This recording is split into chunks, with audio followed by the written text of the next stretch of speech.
All right, we have a new series on the channel that I'm calling And Now Streaming. So I went through many iterations of names, and let me know in the comments if you have a better name for this segment. But this is very much films that I watch on streaming, as the title would tell you. Um, Primarily, hopefully, it'll just be maybe new releases that are directly to streaming, or as in this case, a theatrical release that I missed during the theatrical cycle and now watched on streaming. I do plan on having a different film series or a different review series based off of kind of past films in general that I either watch maybe on streaming or on physical media. So more on that to come, but hopefully I'll get that up and running on the channel soon. All right, so today we are taking a look at They Will Kill You from 2026.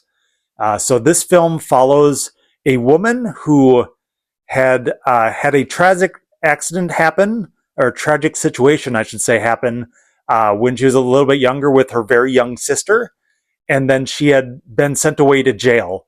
And now this is her coming back from jail and trying to rescue her sister, who is now older, who is in a very precarious situation. So that's kind of the general synopsis. And if you've seen the trailer, a lot of craziness happens. So this film, I went in with relatively not high expectations, but high hopes that it would be a good fun time. It is kind of categorized as a action comedy, or not action, horror comedy. I'm not cutting that out. I'm an idiot, and I'm not cutting that out. A horror comedy, which, if you know me, I very much love the horror comedy.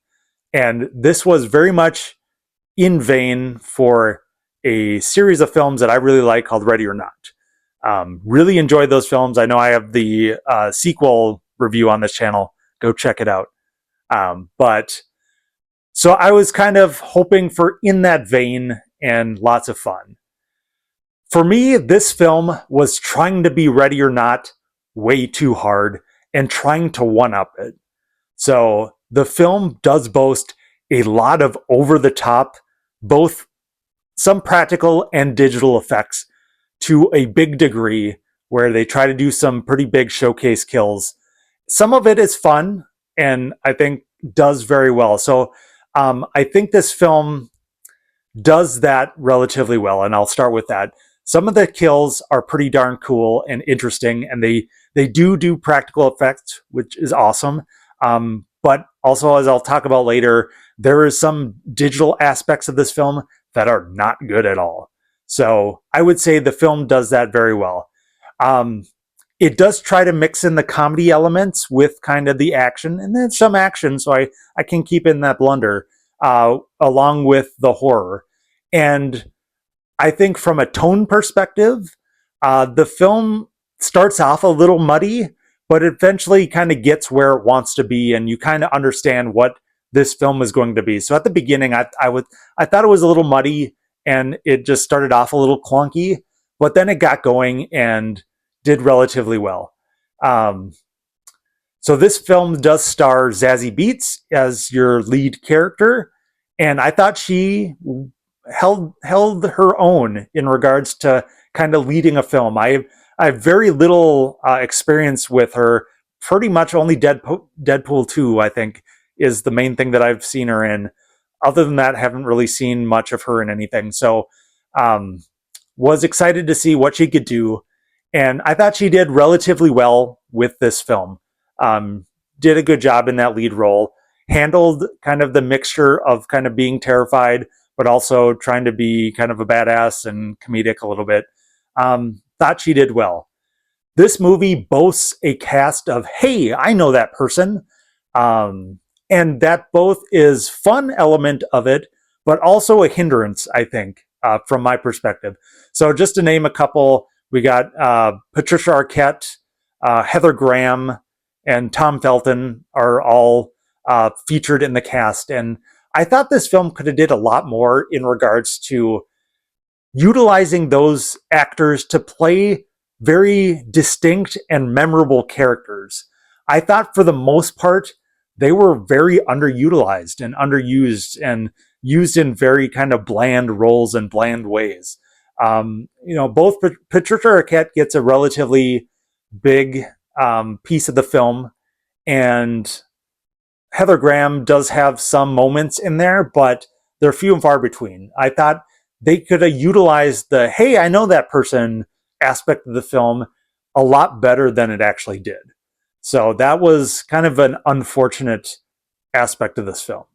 And I do have a theory on this film based off of the casting later on in the review, so wait for that.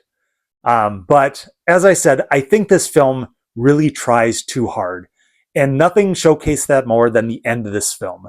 The end of this film is a giant fucking mess of, like, they try to go over the top, but they do this CG effect, and it's just so terrible. And the way they shot it, and the way I think they may even did, like, speeding up the film and things like that. It was such a mess and so just laughably bad that I just couldn't take it seriously. Like, this film had an opportunity to build up to maybe something cool, like a big reveal or something like that, and it just dropped the ball for me. And it did not stick the landing for me. That's huge for a film, especially if I'm not fully bought in all the way through the journey. If you can really stick the landing, that really means a lot for me in regards to a film. But this one definitely did not do it. I thought it did a horrible job with that. But yeah, so outside of that, so my giant stupid film theory on this one: it was produced or distributed by New Line Cinema. It features Patricia Arquette, and it has characters saying bitch a lot. So this is a Dream Warriors sequel, right? Has to be. 100% has to be. If you know, you know.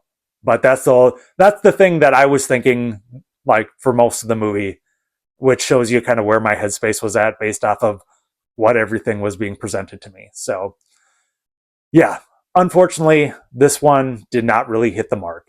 So I'm going to give this one a 2.5 out of 5 stars. Just under that cutoff from what I think being a good movie.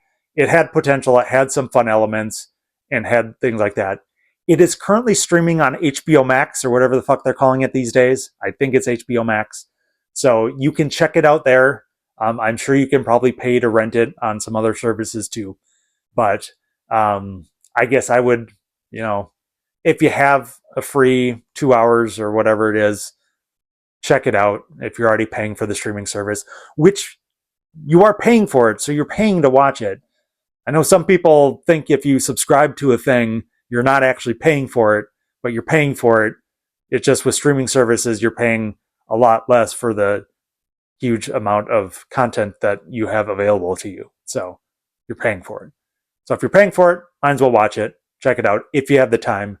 But there are probably a lot of other much better things you could be watching. All right, let me know in the comments. Did you check out this film? Did you see it in the theatrical window? Are you watching it now on streaming? What did you think? Leave a comment below. Let me know. Would love to know your thoughts about it. What do you think about this potential the series that I'm doing?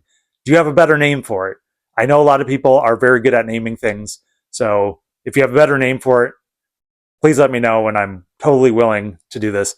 I haven't been watching a lot of movies after the theatrical window, so I don't know how many films will actually be in this series, but would love to have a name for it. All right. Well, thank you again. And as always, if I don't see you again, bye forever.